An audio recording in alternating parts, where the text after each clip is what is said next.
Oh, what's up, everybody? Welcome to Snail Mail. Snail mail. Thank you. I was waiting for that. This is Friday's show here on the SnailTrail4x4 Podcast, where we get to listen to your guys' voicemails. You guys get to call in and leave us a voicemail about everything going on. Any feedback you have, life situations you find yourself in, recommendations to us on anything, whatever it is. We listen to your voicemail the first time here on the show, so you get our genuine reactions. And we don't really screen any of the phone calls. So really, it's up to you guys on what you want to talk about, and we'll talk about it. Favorite topics include trail ratings, as well as now, what was the new one that we're going? Oh, glamping versus camping. Yeah, true. Yeah. So, all right. Shall we get into it here? Let's do it. How many do we have today? 39. 39. Mm-hmm. Okay. We're staying above 40, so that's good. Yeah. So I actually have a funny story here. Okay, I'm ready. We did something last time. I don't remember what we did or why we did it, but we were trying to do something with voicemails. Okay. And I changed a setting in the Google Voice app. Yes. And tied the app to my phone. I tied the two phone Yeah. numbers together. We were trying to call Zach from Oklahoma from the Google Voice number. Yes. And you needed a phone number to sync it to. Yeah. Okay. That's what happened. I had a phone call from a number I didn't recognize, but it was like it said it was a verified phone number. Like it wasn't like one of those spam suspected phone calls. Okay. So I picked it up on my personal phone, and I was like, "Hello," and the voice on the other side goes, you picked up," and I was like, Yeah, of course. I picked up. You called my phone number. Who is this? And it was like, he goes, "Yo, you said that you normally don't ever pick up. I'm confused." And I was like, "I don't know what you're talking about. I'll talk to you later." And it was like, funny. It sounded like they were driving as well, so I didn't know if like they were getting everything I was saying, because there was like long pauses. They sounded very confused. Yeah. And so I just hung up. I was like, they'll call back, I guess, if it's something important. Okay. So I got a call back in like 2 to 3 hours later from the same number. So I pick it up and I'm like, "Hello?" And he goes, "I'm sorry, is this Tyler?" I was like, "Yeah, this is Tyler." And he goes, "You're not supposed to pick this number up." And I was like, "Who is this? You're calling my phone. It's my personal number. Yeah. I'm going to pick it up." Like sometimes I pick it up. And so he's like, "No, this is the snail mail number." And I was like, "It's definitely coming through like on my phone's call app, not the Google Voice app." And he goes, "I called the Google Voice number. I don't have your personal phone number." And I was like, "Well, you got it now." I was like, "Are you trying to reach the Google Voice number, or were you trying to call me?" He goes, "I was trying to reach the snail mail line." I was like, "Oh." I was like, "I need to look into this. I don't know why it's ringing then for me." So That's funny. I had to go digging in, and apparently connecting it in order to try and call Zach last time made it so it all connected. So That's hilarious. It was a fun Did interaction. that listener end up calling back? Did you say, "Fine, call back," and I just won't answer this time? No, I told him, I said, "Let me look into it and I'll text you once I think I have it solved." And so I fixed it and I texted him. As far as I know, he left a message. Let me see. I think this is him here. No, it's not him. This one here? You scared him away. You scared him away, Tyler. We had a guy. He was calling in. He wanted to give us $1 million each, and you scared him away. Yeah, figures. C'est la vie. So, anyways, that was a fun encounter with a listener this week. So, Awesome.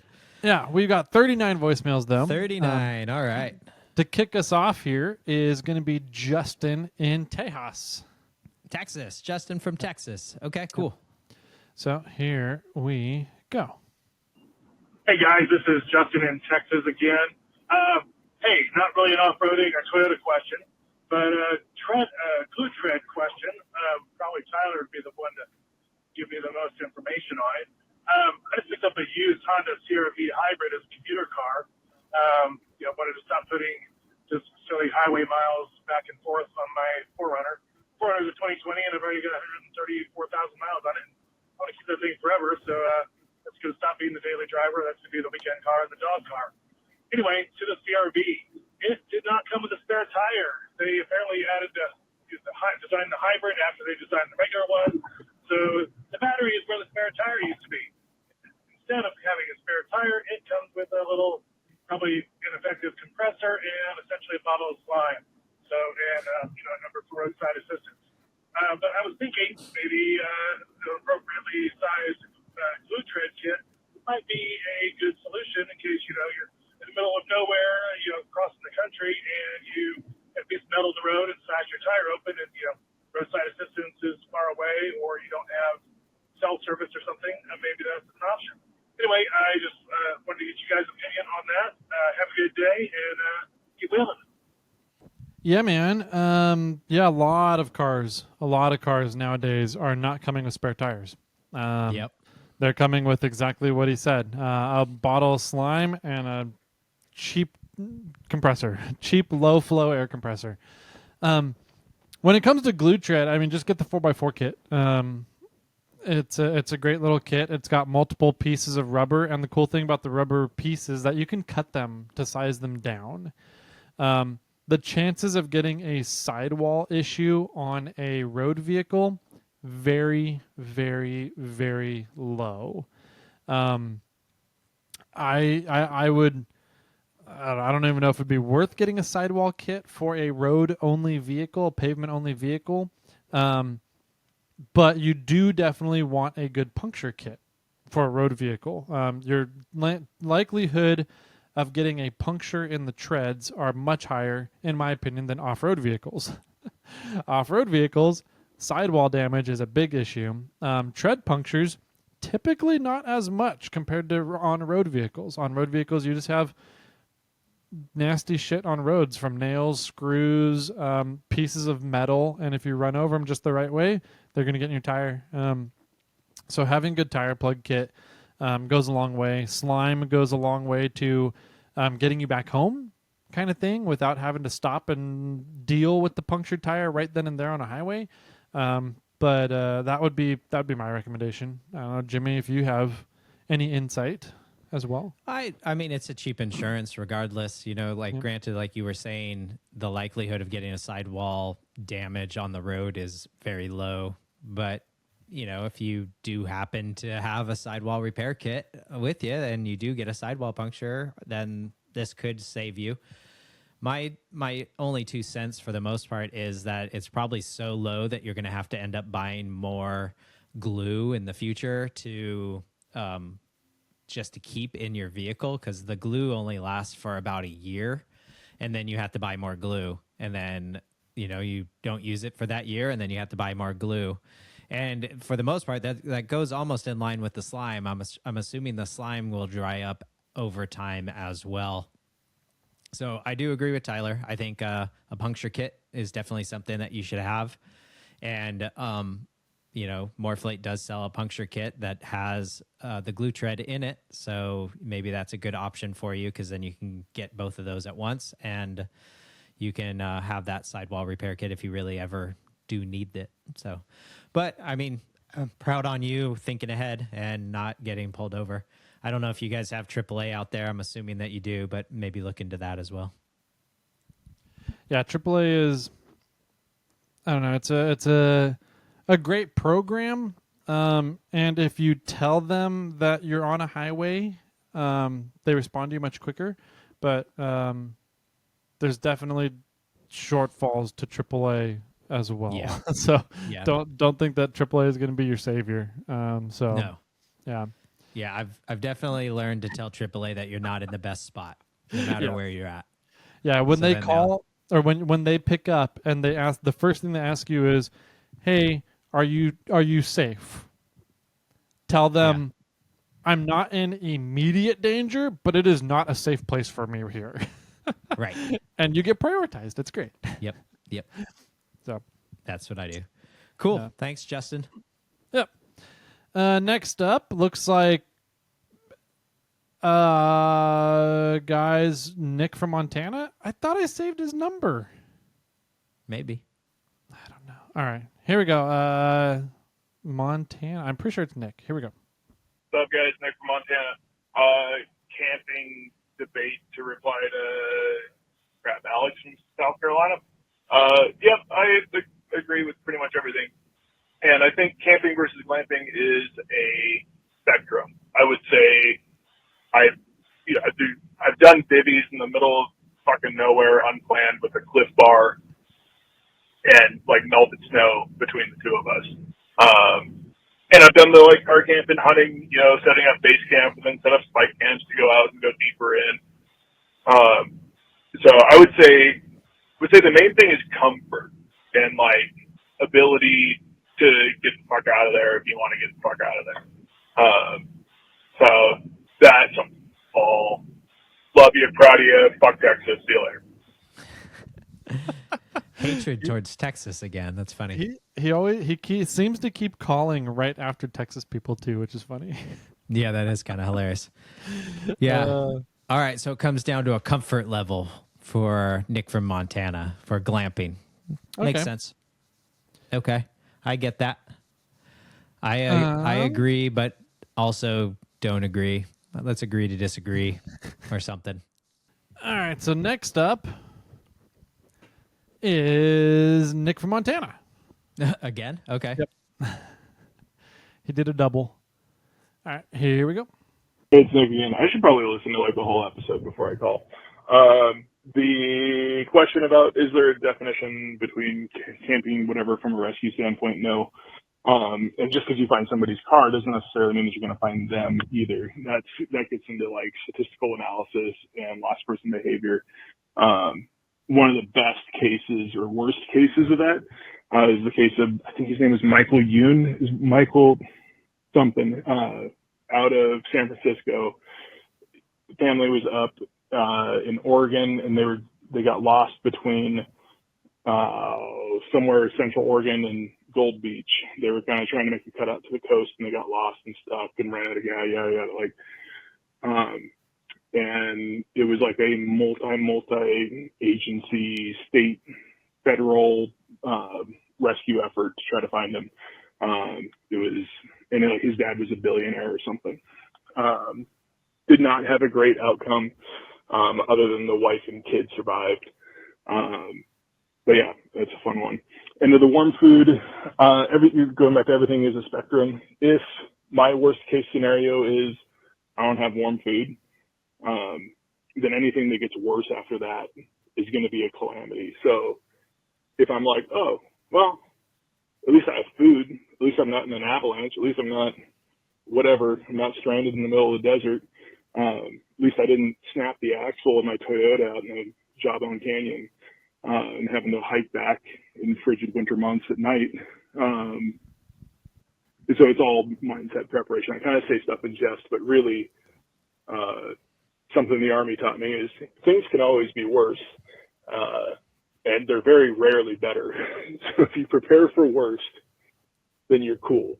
Like everything's fine until things get beyond what you've already planned for the worst case scenario. And it's 100% mindset. I've seen people with nothing more than a granola bar survive on that, and I've seen people flounder, a mile from the trailhead, and they're mostly Texans.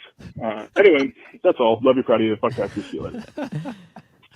That's funny.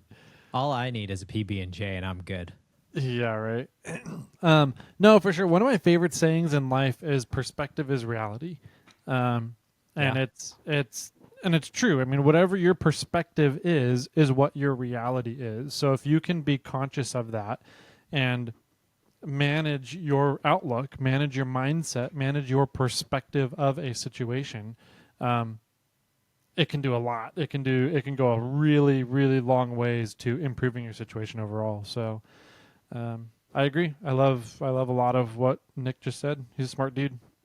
He is definitely Probably because he's not from Texas. So. Maybe. Yeah, that could be. Or he's smart because he left California. One or the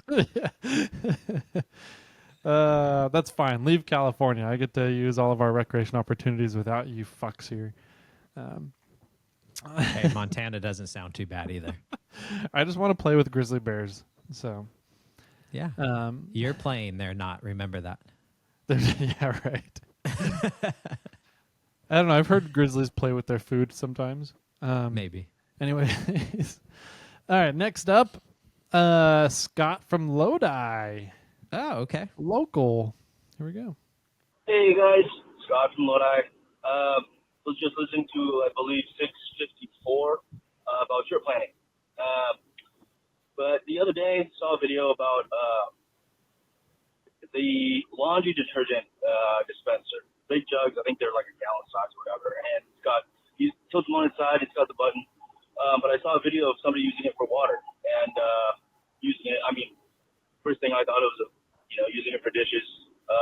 Don't know exactly how sturdy it would be as far as, going on a trail and bouncing around and stuff. But yeah, just something to think about. Sorry, Uncle. Keep stuck. Keep going. That's funny. Yeah. Yeah, Scott's our local buddy that's good friends, or his uncle is Power Tank Steve.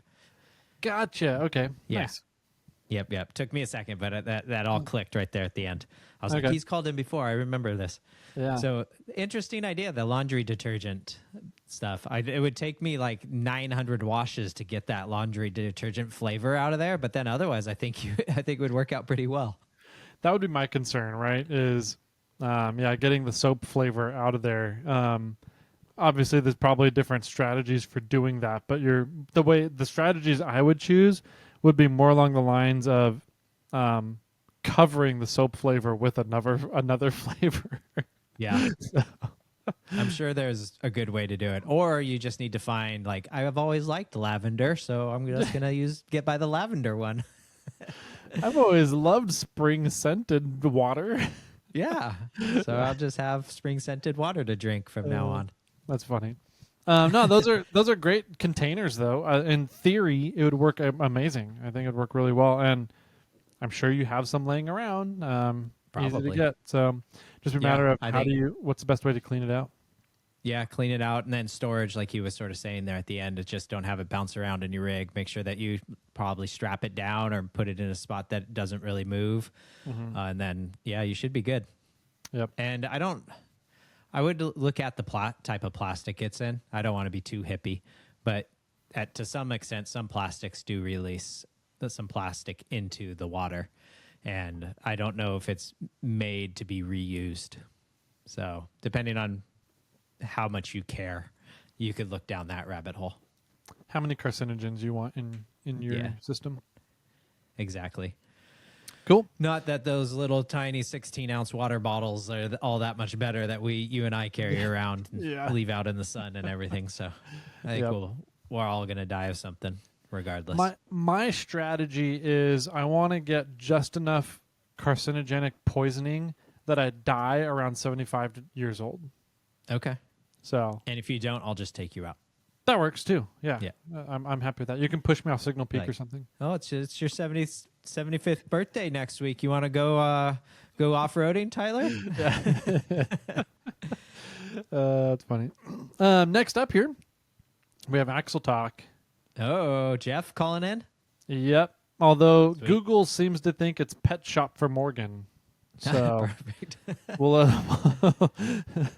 we'll see. Apparently, he's got a new one for us. So I'm curious. I want to talk. I want to listen. Hey, it's Jeff from Morgan. Axle Talk. This week, we're looking at a new one. If you're on Instagram, you can go to Mitch Made Incorporated. He makes a lot of like desert pruner stuff, but this one was an interesting one. I thought that has some promise for us rock crawler guys. It fits in an existing 9-inch housing. So it's the same bolt pattern on the third member, but the third member holds a shaved 14 bolt ring and pinion. So you can get cheap gears.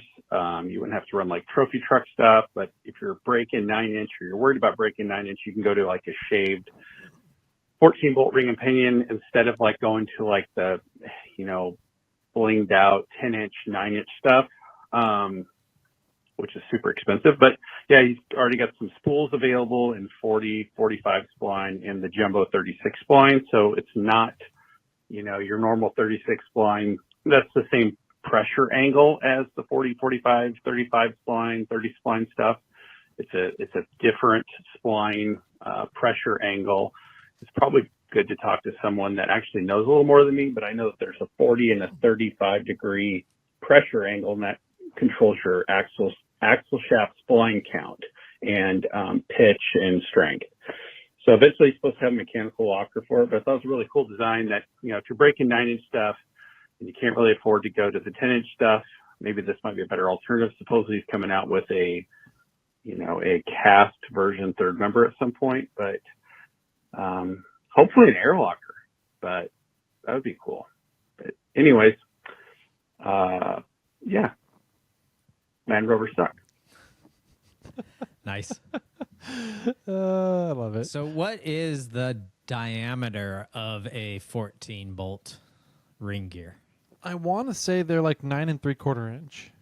Yeah, that's what I thought. So I typed that into an AI real quick, and it said the 14 bolt full float is 10.5 inches, and then it'll the semi float, which is the smaller one, says it's 9.5 inches. Okay. So you're I would either imagine shaving down 1/2 inch or 1.5 inches.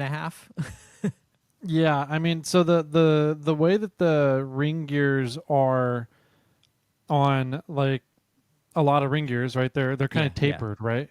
Mm-hmm. So they're not just a straight edge to them. So that taper, No. you can shave that taper off, make them straight edge, Right. and yeah, It's just a lot of shaving if you're cutting down a 10.5.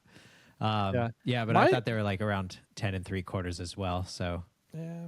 Who Well, knows? my other question is, how do you shave down a ring gear? Like, do you have to have a lathe to do it, or that's how I would give it to a machine shop and tell them what size you want it at. okay?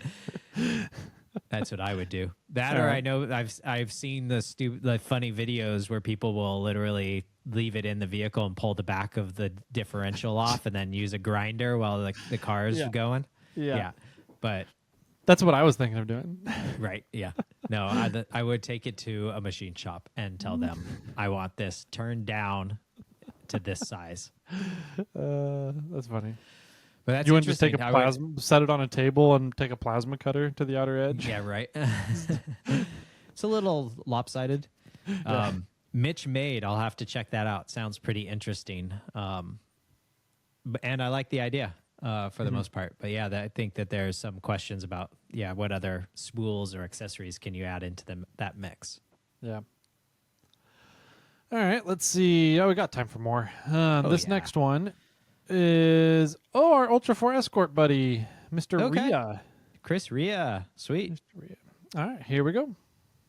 Hey, Jimmy. Hi, Tyler. It's your friendly Ultra 4 Escort here, driving back late at night from pre-running for the Baja 1000 with Honda Factory Racing, helping out their trophy truck team and getting maps and notes and everything like that.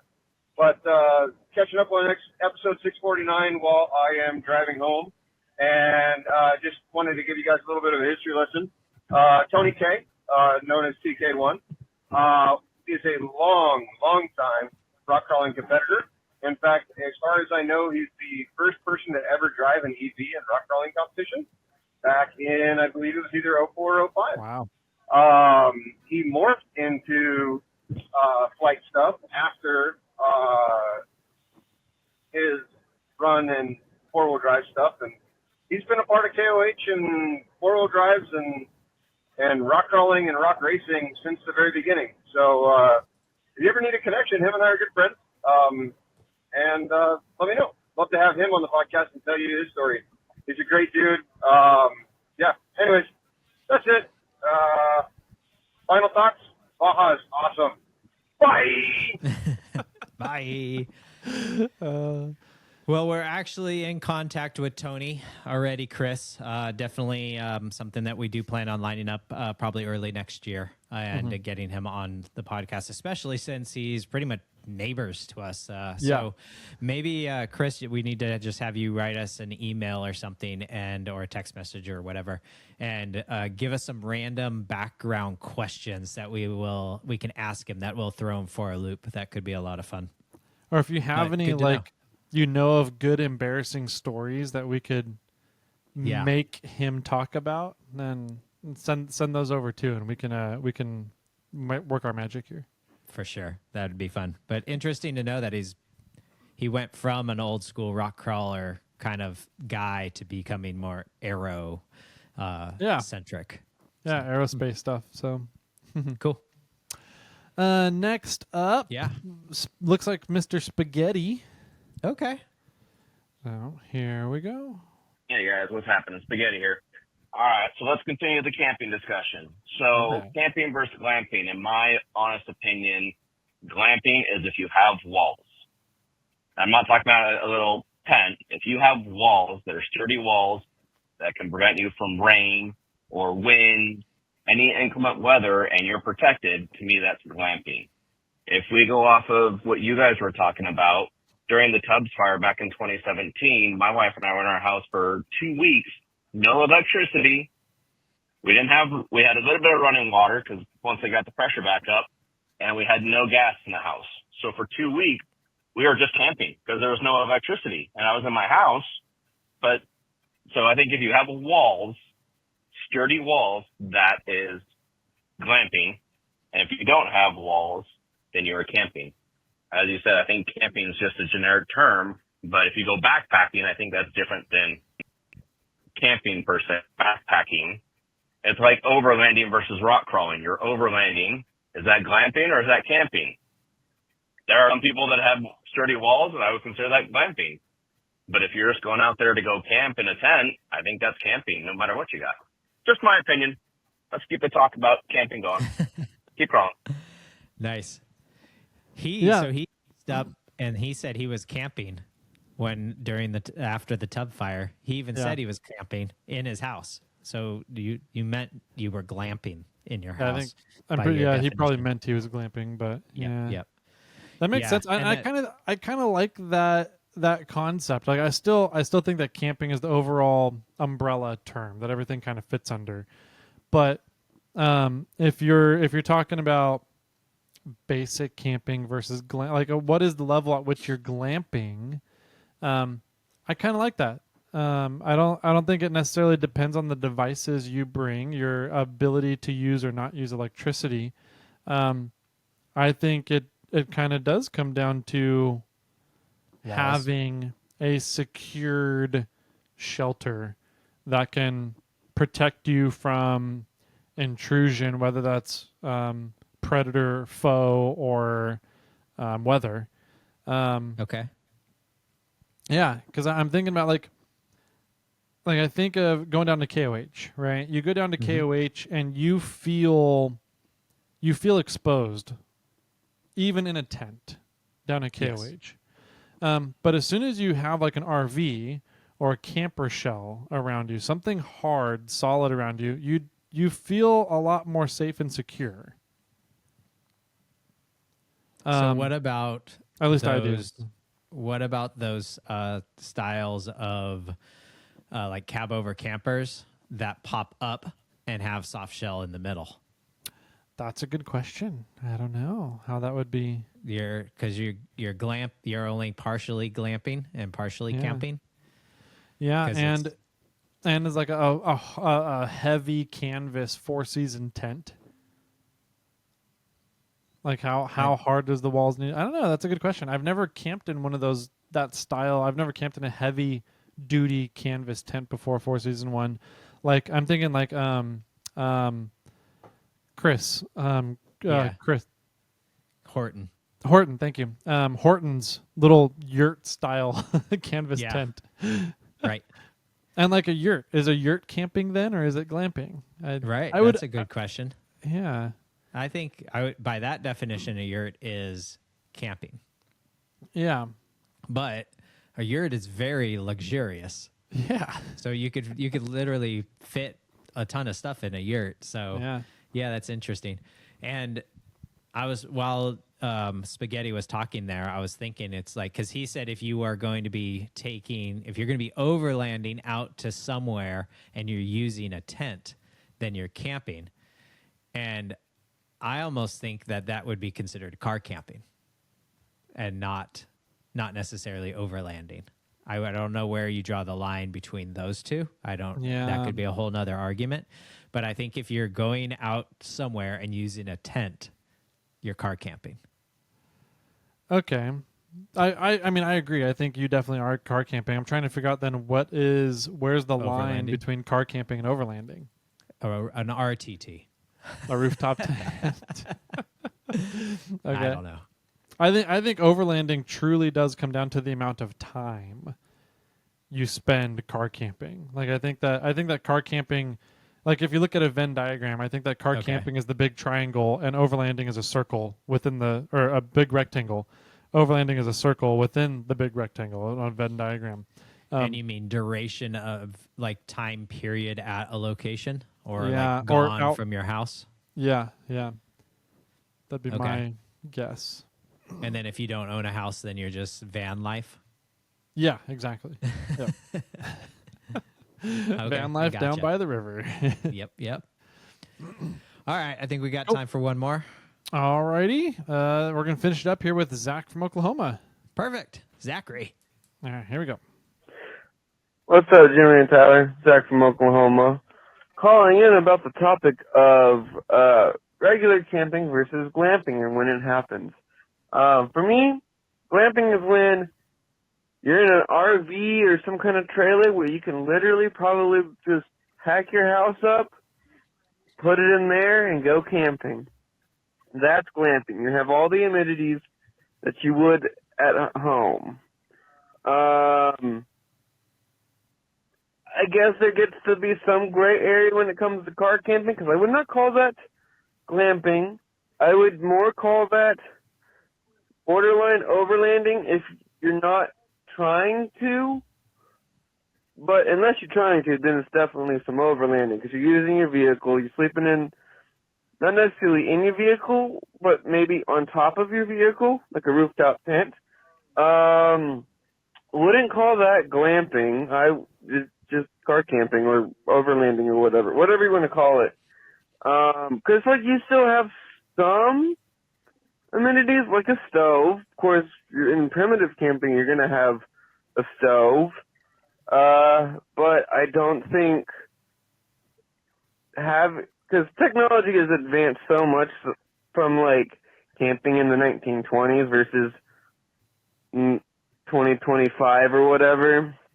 And so their ways of preserving food has changed, so now we can utilize that in modern technology. So having a fridge, I wouldn't say it's quite glamping. It could, but I think it's a stretch. But I don't know. I don't call it glamping until you're in like an RV and have your whole house with you and stuff. But 'cause I don't know. I could probably go on about this, but I'm going to leave it the rest to other callers. Y'all have a good day. Catch y'all on the next one. Keep crawling. Interesting. So I don't know if he was really seeing it the same way as a hard-walled container shelter, or if it's more just based on the amenities you can bring with you. And if you have all the amenities, then you're living. Then you're, yeah. He made me think though about like if you can pack what your activity into what a vehicle of some sort, or then you're leveling yourself up, right? So like there's backpacking, right? Everything fits in a backpack. Mm-hmm. Well, then what's the next level up? Probably car camping, right? You can fit you fit everything in your car. Okay. Yeah. Well, then what's the next level up? I would probably go like overlanding, where it's like you got this truck, maybe a trailer, and you fit all this stuff into all that. And then you go into like maybe big trailers, like tow haulers or something. Mm-hmm. And then RVs and tow haulers. And, it's like, okay, well, it comes down to like where are you storing the stuff, right? Like, Yeah, okay. you know, it's like if I'm camping, it's like I got a tent and some food and I'm camping. And then it's like I'm backpacking. Now I've got all this stuff in my backpack and I can go out and I can go camping. And then it's like, well, how'd I get here? Oh, I drove here in my car and then I made camp. Okay, well, you're car camping. You know, it's like maybe it's more of a level of how you got there. Because like if you're going backpacking, you're not taking a fridge and a battery back like thing for your fridge and you know all this stuff. That would be a level of car camping or RVing to glamping levels. Mm-hmm. So maybe it's a matter of how you got to that location. And then it's a matter of like how much stuff you packed and how you like what you brought in a way. I don't know. Yeah, it's an interesting topic. Lots of conversation on another fun, definitive topic. Yes. 100%. We're going to get this answer. Yeah. For sure. Yeah. Too good. One thing I would like to point out, he said that primitive camping, you would have a stove. Oh, okay. Like would you have a stove if you're primitive? Like he said primitive camping, and I thought immediately he was going to say, yeah, you're going to make everything on a fire. Yes, that's what I would have said. Right? I would go primitive camping. You don't have a stove. You're on a fire. I would agree. I would agree with that barbecue too. style thing. But then the argument could be said that technology has updated so much that, you know, is primitive camping now defined as having a stove? Because Maybe. there's other more better technology. You can get an infrared burner and run it off a battery pack. I think if you asked like what is primitive culture, people would be like cavemen. And so I think that there's like, even though technology has advanced, what the definition of primitive is still sort of has been ingrained into our mind of what something so basic would be. Okay. That's fair. But then that's what gets us to like camping versus glamping. It's like technology has advanced. And so we're like, okay, how much of technology defines it as glamping or camping, and where's that line drawn? Yep. Fun conversations. For sure. Thank you, everybody, for calling in this week. Yep. Always a blast hearing your guys' thoughts and opinions and comments, and allowing us to vent ours as well. Mm-hmm. If you enjoy Snail Mail and you want to be a part of it, make sure to call in 916-345-4744. Supposedly you have to say these things 3 times to get it stuck in people's heads. So that's 916-345-4744. Don't forget, 916-37. Oh, shit. Now I forgot what it was. Oh, well, moving on. Yep. Cool. We love hearing from you guys. Give us a call. We got a fun show for you guys planned on Monday. So enjoy your weekends. And we'll see you guys bright and early Monday morning. Bye-bye. The number you have called has been disconnected.